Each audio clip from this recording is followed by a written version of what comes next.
Hello and welcome to the brand new mini-series of Stacey's Snacks. Over the course of 4 episodes, we will look at Cardiff Met's very own Alistair Stacey as he takes us through his rugby career to date, using everyone's favourite metric of food. If you haven't caught the previous episodes, make sure you check out the Cardiff Met Sports TV YouTube. Now for the appetiser. You were at Exeter Chiefs and then you made your way up to Met, Cardiff.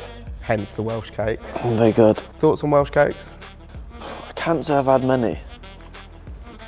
No, they are good.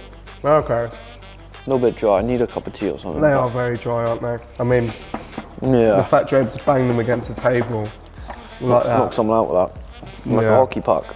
You come to Met, you come to Cardiff. Come to Wales. Come to Wales. Why? Funny story is, me and my 3 friends from back home come up to Cardiff for the weekend, so we come up to watch Fulham v Cardiff on a Friday night. Had a night out afterwards in Cardiff. The next day, Wales were playing Ireland, so we walk around the stadium and thought, oh, how can we get tickets for this? So we sent Tim in, our youngest mate, to buy 4 under-16 tickets, watched that, and then had a night out afterwards. So that was my first real experience of being in Cardiff and coming to Wales on my own.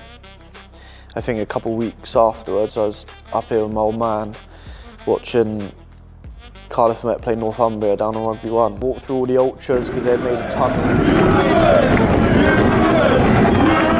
So yeah, Wednesday night was probably my first memory of Cardiff. What can you say about the setup, especially compared to what you experienced at Chiefs?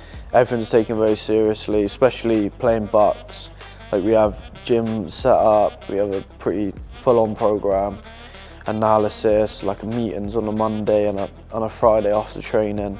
So it was quite similar in that essence to academy, but then obviously when I was at academy I had no academics, so I was living at home.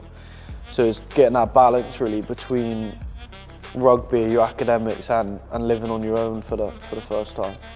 How have you found that balance? I think I'd like to say I balanced it quite well. I mean, you're still here. Yeah, I'm still here. On your whole time in Met, what's been your favourite memory? I think there's probably been a few.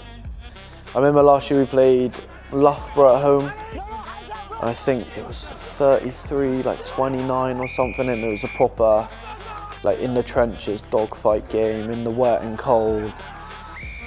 Cardiff Clash as well, because that's always a highlight. Where you scored this season, yeah, my parents were here to watch that one as well, so I'd probably say one of them. Now by one of the replacements, it's Stacey who takes it to the corner for another try! Different to other areas of the pitch, your position, there's only one of you. How do you have such a good relationship with other people who are competing for your position?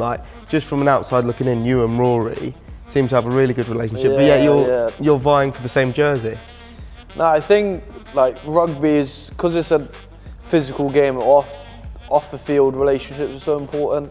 So when you are playing rugby and it's that sort of dark trenches sort of time in the game, that you can look across and think, oh, I know he's a good mate, he'll have my back sort of thing. And I don't know, I just think last year when I played rugby I took it a lot more seriously than I do this year. I was put way too much pressure on myself, and it probably affected my relationships off the pitch more than it did on it.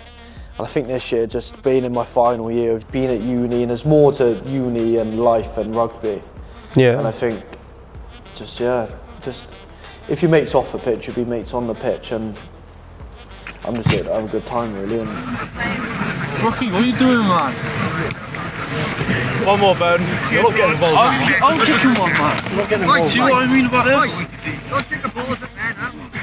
Well, I think Rory's here as well to have a good time. Sometimes in training he gets a bit sly and he'll have a few digs and that, and he takes it a bit too seriously. But I'll let him have his moment because he's only in his second year. I've obviously played in every age group at the club, and then obviously being asked to go and play for the seniors the full time. Maybe a few of them. There's a few pops out there with a couple of wheels. Fresh in next year, they're wanting to play the highest level of rugby. What advice are you giving to them? Probably one of the main things was just